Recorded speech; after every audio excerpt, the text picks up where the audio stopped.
சின்ன வயசில் நடந்த விஷயம் இன்னும் உங்களை பாதிக்குதா? காரணமே இல்லாமல் சில விஷயங்களுக்கு பயமோ கோபமோ வந்துகிட்டே இருக்கா? அப்போ இந்த வீடியோ உங்களுக்கு தான். அன்பு வணக்கம். நான் உங்கள் மனநல மருத்துவர் தண்டபாணி நந்தகுமார்.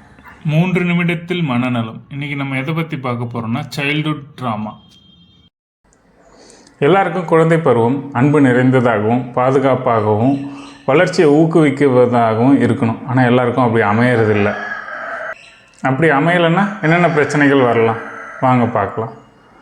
ஒரு தர்பூசணி பாக்ஸ் ஷேப்பில் வச்சு அடைச்சி வளர்க்குறப்ப அது ஓவல் ஷேப்பில் இல்லாமல் பாக்ஸ் ஷேப்பில் வர்றதை நம்ம நிறைய வீடியோஸில் பார்த்துருக்கோம். அதே மாதிரி தான் சின்ன வயசில் ஏற்பட்ட பாதிப்பு சிலருக்கு வளர்ந்த அப்புறமாவும் இருந்துகிட்டே இருக்கும். அதனால் அவங்க வாழ்க்கை ஃபுல்லாக பாதிப்பு ஃபேஸ் பண்ணிக்கிட்டே இருப்பாங்க. சில எடுத்துக்காட்டுகளோடு பார்ப்போம். சின்ன வயசில் அப்பா குடிச்சிட்டு அம்மா அடித்ததை பார்த்து வளர்ந்த பெண் குழந்தை தன்னுடைய வருங்கால கணவர் அதே மாதிரி இருக்கலான்னு பயப்படலாம். அது ரொம்ப இயல்பு. அதே மாதிரி காரில் போகும்போது ஆக்சிடெண்ட்டை பார்த்த குழந்தை திரும்ப காரில் ஏறுறதுக்கு வளர்ந்த அப்புறமாவும் பயப்படுறத பார்க்குறதும் இயல்பு.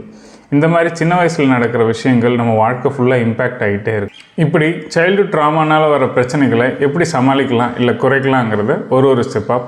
உங்கள் வீட்டில் குழந்தை இருந்தால் டெய்லி 2 மணி நேரமாச்சு அவங்களோட டைம் ஸ்பெண்ட் பண்ணுங்கள். குழந்தை 10 வயசுக்கு கீழே இருந்தால் நீங்கள் ஒரு விளையாட்டையோ இல்லை ஒரு செய்முறையோ செய்ய கற்றுக் கொடுத்துட்டு அதுக்கப்புறம் அவங்கள அதை செய்ய சொல்லுங்கள். சப்போஸ் குழந்தை 10 வயசுக்கு மேலே இருந்துட்டால் அவங்களோட ஒரு விளையாட்டில் ஈடுபடுங்க. அட்லீஸ்ட் 1 தடவை 2 தடவை வாரத்துக்கு. அவங்க விளையாடும்போது அவங்க மனசில் என்ன நினைக்கிறாங்க, அவங்க விருப்பங்கள் என்ன, வெறுப்பு என்னன்றதை பேசி தெரிஞ்சுக்க ட்ரை பண்ணுங்கள். குட் டச் பேட் டச் பசங்களுக்கு சொல்லிக் கொடுங்க. எந்தெந்த இடம்லாம் குட் டச், எந்தெந்த இடம்லாம் பேட் டச் அப்படின்றது குழந்தைக்கு கண்டிப்பாக தெரிஞ்சிருக்கணும். அப்படி பேட் டச் யாராச்சும் பண்ணாங்கன்னா யார்கிட்ட வந்து அப்ரோச் பண்ணணும் அப்படிங்கிறத தெளிவாக சொல்லிக் கொடுங்க. அந்த மாதிரி நடந்தால் பயப்படுறதுக்கு அவசியம் இல்லை. உங்கள் கூட அம்மா இருக்கேன் இல்லை அப்பா இருக்கேன் அப்படிங்கிறத குழந்தைக்கு உறுதிப்படுத்துங்க. உங்களுடைய மேற்பார்வை இல்லாமல் குழந்தைய எங்கேயும் தனியாக விடாதீங்க.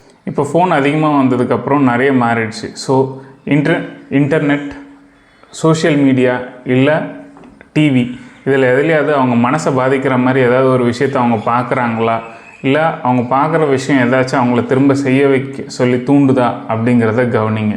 ஏதாச்சும் ஒரு விஷயம் அவங்கள ரொம்ப பாதிக்கிற மாதிரி இருந்தால் அதை காட்டுறதை அவாய்ட் பண்ணுங்கள். அவங்க ரீசெண்டாக சரியாக பேசாமல் போனாலோ, தனிமையை விரும்பினாலோ, இல்லை சோகமாகவே இருந்தாலோ, இல்லை அழுதுகிட்டே இருந்தாலும் அதை உடனே கவனிங்க. அவங்களுடைய ஆழ் மனசு பயங்களையும் வெளிப்படையாக சொல்கிறதுக்கு இடம் கொடுங்க. சில சமயம் நம்ம அவங்கக்கிட்ட பேசும்போது அவங்க அதை ஓப்பன் அப் பண்ணுவாங்க. நீங்கள் ஸ்கூல் டீச்சராக இருந்தால் குழந்தைய யாராச்சும் கேலி கிண்டல் செய்கிறாங்கன்னா அதை தடுக்கிறதுக்கு பாருங்கள். ஏன்னா சின்ன வயசில் ஏற்படுற கேலி கிண்டல் அவங்க வாழ்நாள் முழுவதும் பாதிக்கும், அவங்களோட தன்னம்பிக்கையை சீர்குலைக்கும். இந்த கண்டென்ட் உங்களுக்கு பிடிச்சிருந்துச்சுன்னா லைக் பண்ணுங்கள், கமெண்ட் பண்ணுங்கள், சப்ஸ்கிரைப் பண்ணுங்கள். தேவைப்பட்ட நண்பர்களுக்கோ இல்லை ஸ்கூல் டீச்சர்ஸுக்கோ இல்லை பேரண்ட்ஸுக்கோ ஷேர் பண்ணுங்கள். நன்றி.